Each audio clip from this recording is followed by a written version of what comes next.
topic is algae from chapter 3 plant kingdom. We are going to deal with the general characteristics of algae today. So let's start. Algae. We will study algae under certain headings. The first heading is habitat, where it is found basically. Habitat means ये कहाँ पे मिलती है. तो basically algae is aquatic in nature. Aquatic means it is usually found in water. Maybe marine. Marine means salty water, that is sea. It is found basically in sea as well as in fresh water. Fresh water may be of two types, that is running water, which is of river. Running water, that is of river, or in stagnant water. Stagnant water, that is stable water, which we can consider of ponds. So algae is marine, basically aquatic in nature. It may be marine, it may be fresh water. Marine is sea, or fresh water is maybe running water or maybe stagnant water. The running water is found in the river and the stagnant water is found in the ponds. It is also found in brackish water. Brackish water.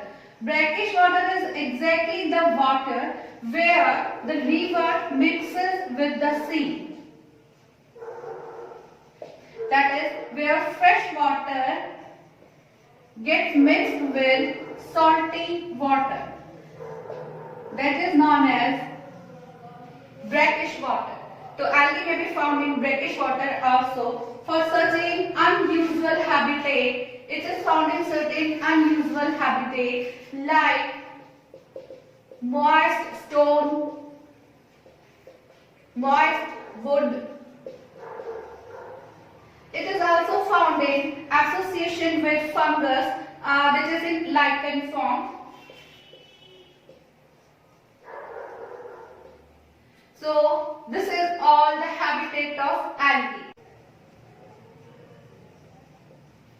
The plant body is not differentiated into stem, root and leaves, and that structure is known as thallus. So algae are thalloids. Thalloids means plant body is not differentiated in root, stem and leaves. Not differentiated into roots, stem or leaves. Simple body organism है, that is why it is known as thalloid, because the body is not differentiated into root, stem or leaves, and it is eukaryotic. Eukaryotic means it has the presence of nucleus and which is surrounded by membrane. The nucleus is well demarcated, so it is come under eukaryotic organism. Further, it may be unicellular. Unicellular means made up of one cell, and the example is Chlamydomonas. Chlamydomonas.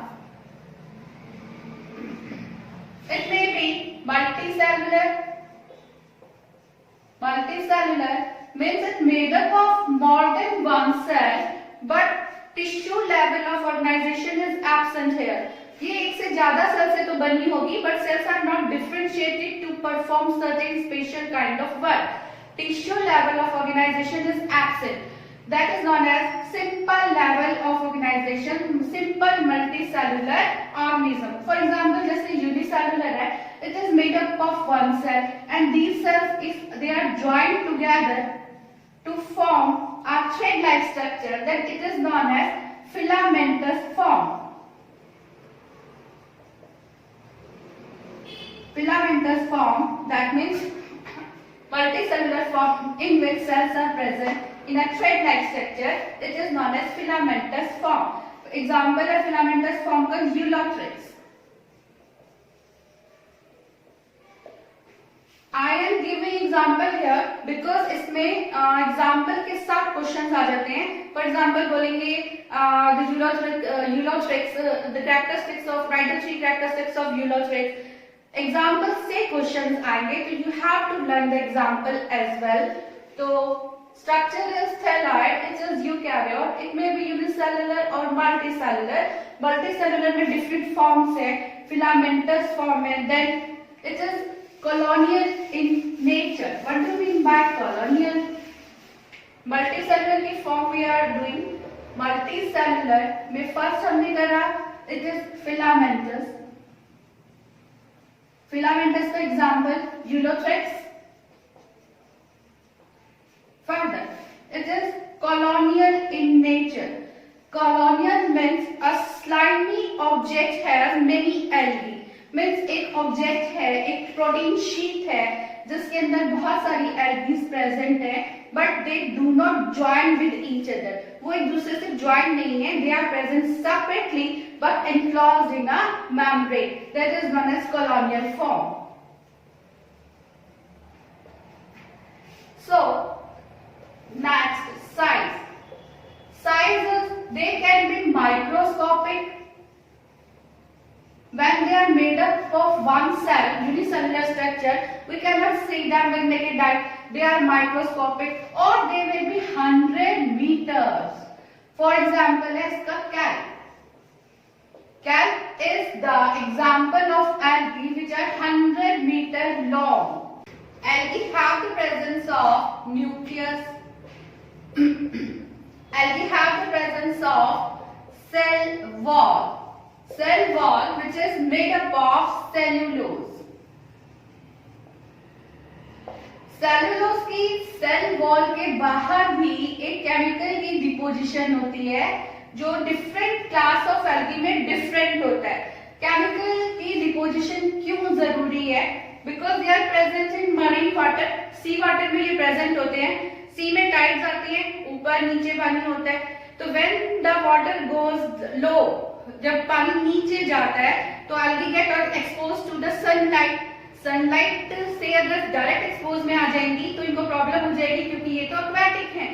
तो इसके लिए इनकी cell wall के चारों तरफ एक chemical deposit होता है which helps in absorbing the water, जो वाटर को कंटेन करता है, अपने में एब्सॉर्ब करता है to prevent them from dehydration. ठीक है. तो सेलुलोज की बनी हुई होती है इनकी सेल वॉल, और ग्रीन एल्गी में बेसिकली जो केमिकल होता है that is pectin. Cell wall is covered with pectin. Brown algae में the cell wall is covered with algin. Algin भी बोलते हैं इसको. The cell wall is covered with algin in brown algae, and in red algae it is the cell wall is covered with keratine.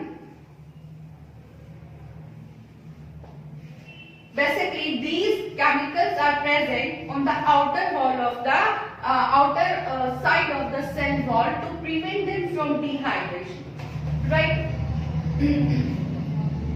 इस capacity की वजह से, because they can hold the water, they are known as hydrocolloids. Hydrocolloids. तो तीनों classes में different pigments are present for the prevention from dehydration. Then we are going to, so we have discussed all the general characteristics of algae. अगर आपको समझ में आया है और अच्छा लगा है तो सब्सक्राइब कीजिए और शेयर कीजिए अपने फ्रेंड्स के साथ, और B continue with us for the further chapter. Till then, thank you.